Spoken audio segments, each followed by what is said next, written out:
you want him? What you think of that? What do you think of that, son? Last item going in the truck. Loaded up, heading to Georgia. Shotguns, decoys, blanket pillow, hunting clothes in the tote, camera bag, regular clothes. We were loaded up, ready to go.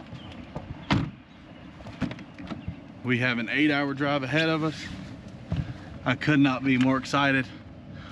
Starting turkey season 2025 off. Heading down to Georgia. Home with my buddy Jake Boswell from Kicks Chokes. And it is going to be a good time.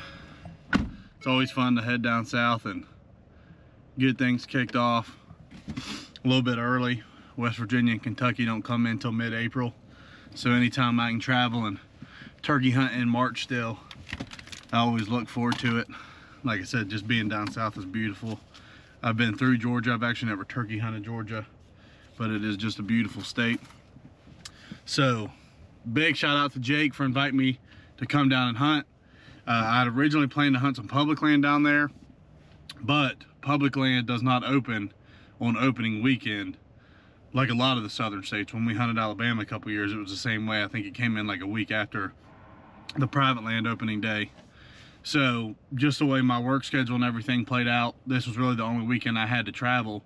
So I'd been texting back and forth with Jake, and he was like, man, just come down and hunt some of my private pieces. And just a super gracious offer. I you know, so thankful he extended it. Obviously I accepted, and that is why the truck is loaded and we are heading down there. Hopefully go get on a couple birds this weekend. So y'all stick with me. Like I said, I got about an 8-hour drive ahead of me, and hopefully tomorrow morning we got one flopping. So y'all stick with me.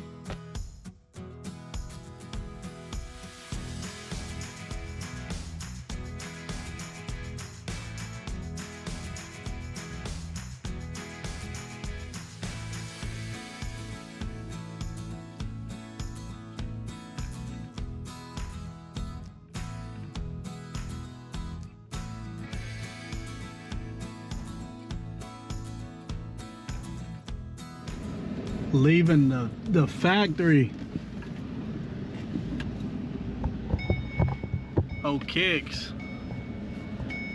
Stopped over here. Jake was still working a little bit on Friday. Hung out for a little bit. Got a tour of how the chokes are made. Pretty cool process. Man, they do it. They're top best chokes on the market, hands down. But we're gonna head back, probably get a bite to eat. It's 4:30 right now. Some of the spots he has in mind don't really set up well for trying to like really go and roost a bird like close, get in there tight, just because it's gonna be kind of open country. So I don't know how much roosting we'll do. I'm sure we'll drive around, see if we can't lay eyes on something, but nonetheless, we're in Georgia, we're turkey hunting. So weather's super nice today. It's looking like it's gonna be really nice tomorrow. I think it's supposed to start off like low 60s, get up into the mid 80s. So fingers crossed tomorrow. We punch a couple tags tomorrow. It'd be absolutely ideal. So we just ran into town and got some dinner. Plan in the morning is me and Jake are gonna go down the road a little bit. His wife's gonna stay here at the house and listen right across the road where he's got permission. And like I said, Jake's been out last couple mornings just trying to hear birds off a limb and then roost them in the evening. And the spot we're going, he said he's heard birds kind of all around.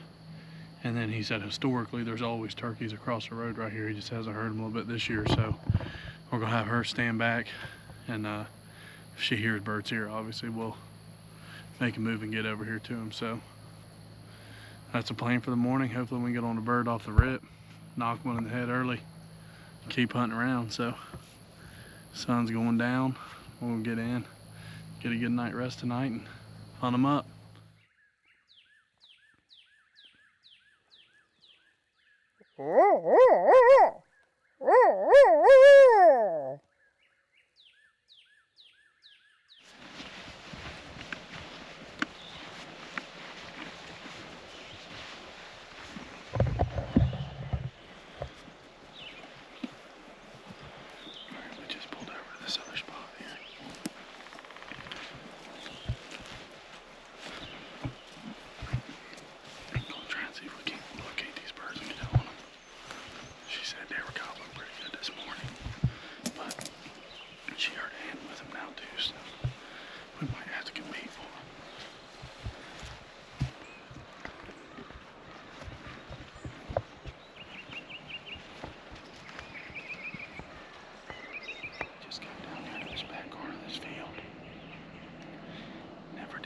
eyes on him. So Jake pulled out the old trumpet, yelped on it a few times, and this bird gobbled probably 200 yards away, just out of the edge of the field. We just made a mad dash to get set up. We're just gonna see what he does.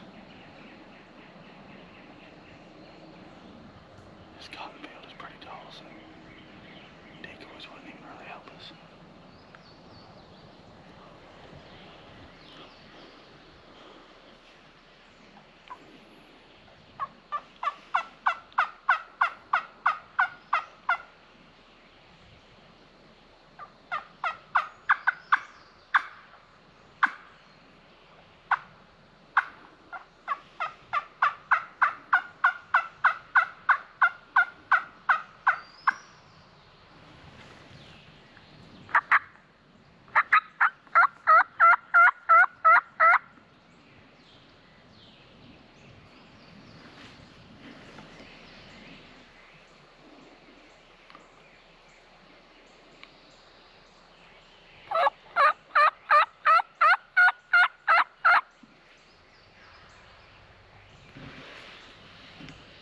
Right on the edge of that wood block.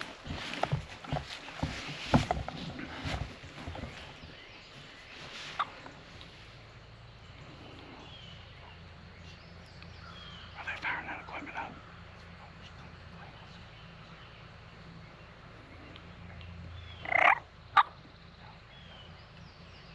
I just say he's on the other side of it.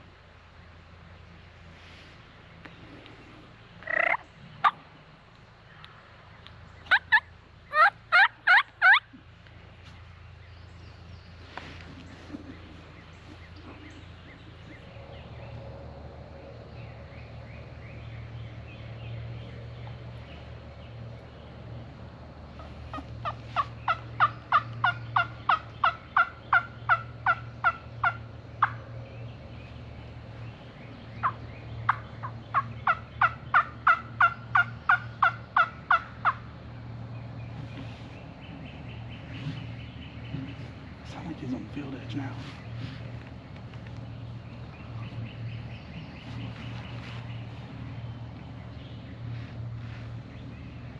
See that tallest pine tree straight on the other side?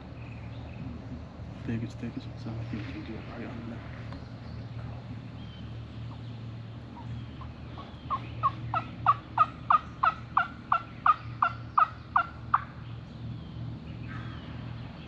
He's in the field. I see him, Jake. He's right out in the middle. He's gonna pop out.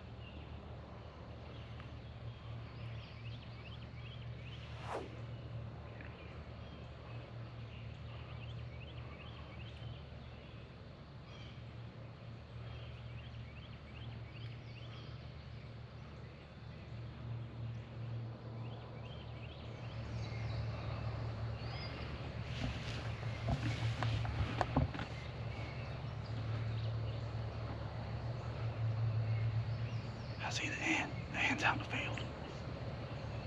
That's just too far.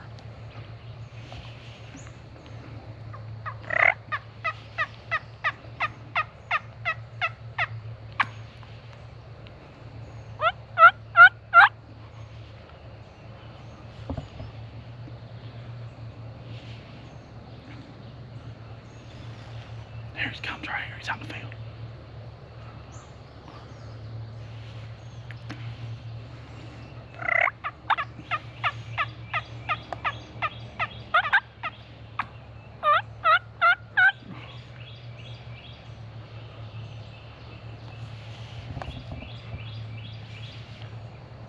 He's got like 4 hens with him.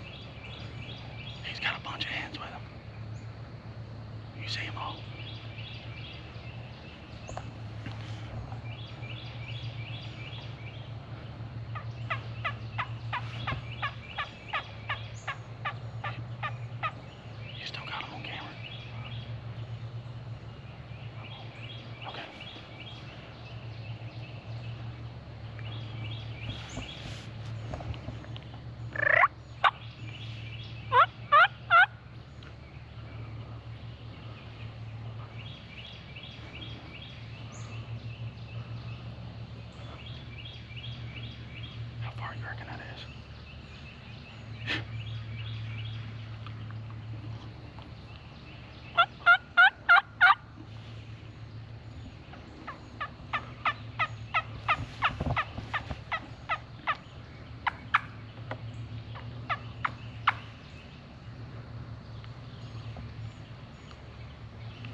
Apollo.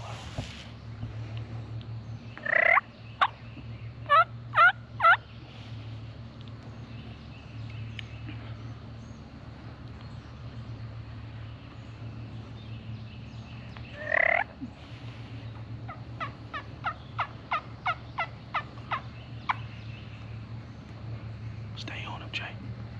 He's gonna come right to us.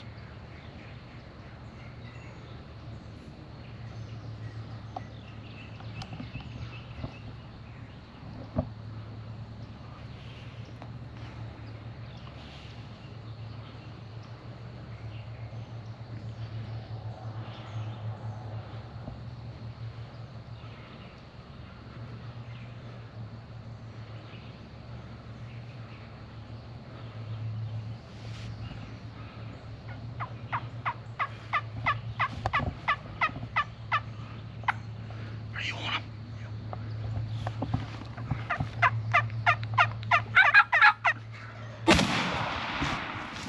Go get him. Go get him. Go get him. Boom, baby. Atta boy.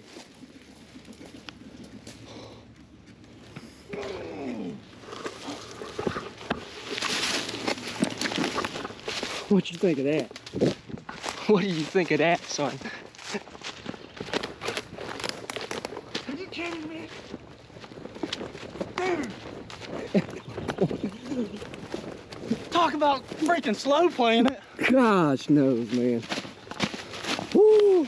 Dude, that 410 absolutely ate. This is your first Georgia turkey? First Georgia turkey. Hey, he's got some weight on. Look at the hangers on him, son. Oh, man.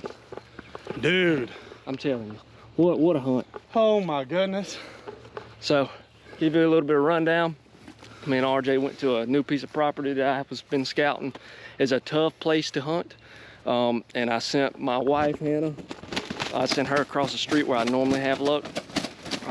Haven't been hearing them too much here recently, but got on this one, heard him this morning. We booked it back over here, and I knew he was gonna have a bunch of hens with him. How many hens did he have with him? From what I saw, he had 4 hens with him, and they just filed out one by one. You can see, I mean, this cotton field is thick, and it's a little moist too. So when we came over here, obviously, you know, turkeys normally don't hang out when the field's real wet because they just get bogged down in it. But he kept hammering.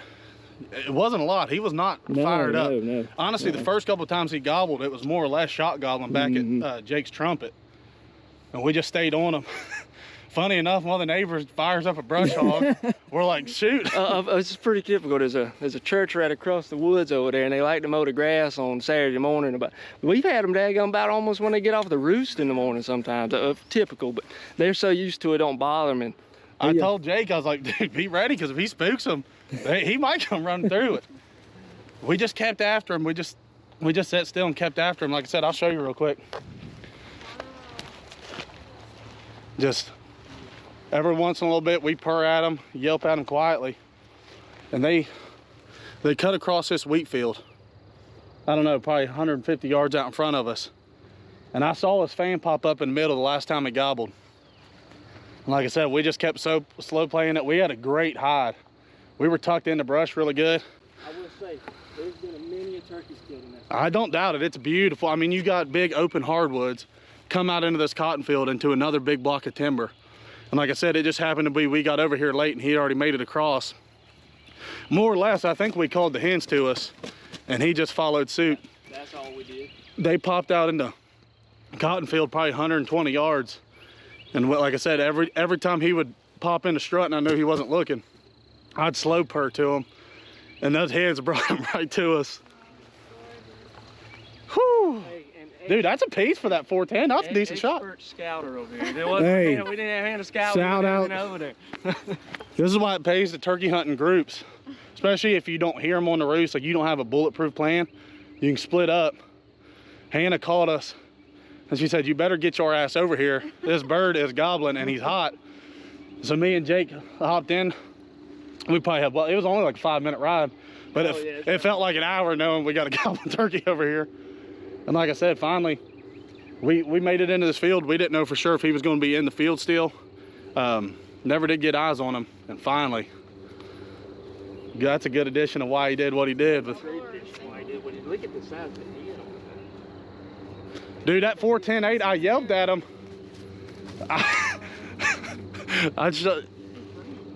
He was strutting, and my own inclination. I will say too, you stoned that turkey, like he just. Oh, stoned him. And I have it in my head, I don't like to shoot a strutting turkey. I hate messing up the fan and stuff. And he would not pop out a strut, and I knew if he got in this timber, we were gonna be kind of in a bind just the way the setup was. So I hit a couple yelps to him. He stuck that head out and gobbled, and I boomed him. Big shout out to Hannah and Jake letting me come down and hunt.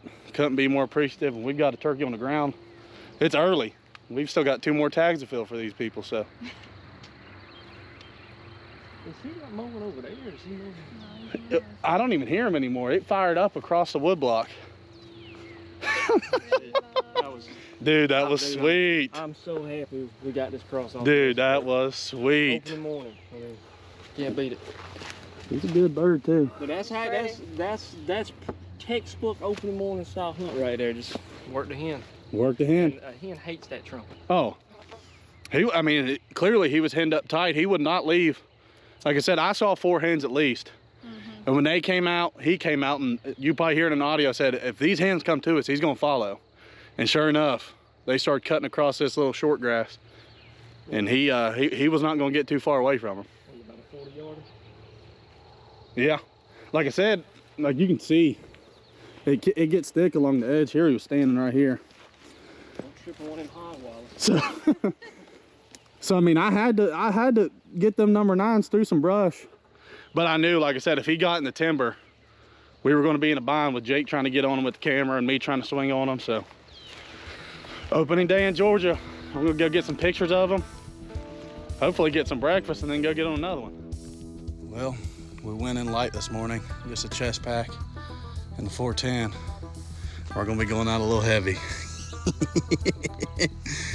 Georgia bird on the ground.